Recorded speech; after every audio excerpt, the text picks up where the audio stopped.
Bongkahan es raksasa patah dari gletser, kemudian bongkahan es tersebut terbawa angin ke arah selatan.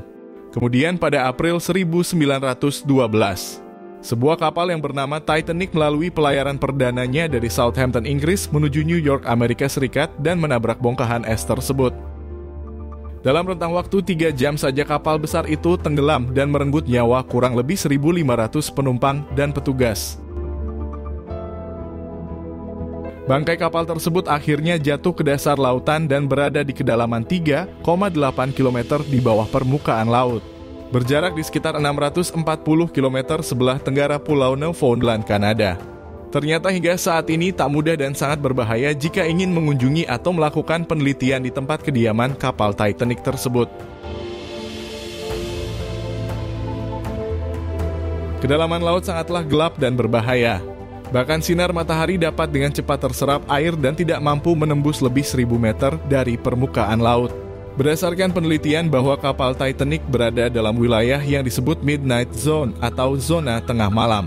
Para ekspedisi yang melakukan penelitian mengeksplorasi kapal tersebut dan menghabiskan waktu lebih dari 2 jam dalam kegelapan.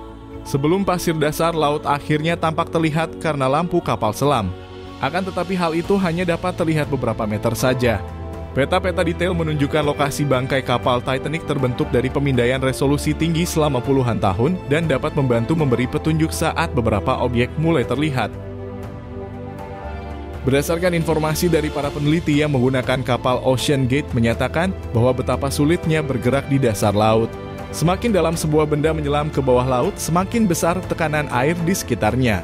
Pada dasar laut yang jaraknya 3.800 meter dari permukaan. Kapal Titanic dan semua hal di sekitarnya mengalami tekanan kurang lebih 40 megapascal, yakni 390 kali lebih besar dibandingkan tekanan di permukaan laut. Lebih dari 100 tahun berada di dasar laut membuat Titanic mengalami degradasi. Kerusakan awal dari tabrakan dua belahan kapal dengan dasar laut menyebabkan bagian-bagian kapal penyok dan terdistorsi. Tingginya aktivitas bakteri di buritan kapal yang mengalami kerusakan parah membuat kehancuran bagian kapal akan terjadi 40 tahun lebih cepat dibandingkan bagian haluan.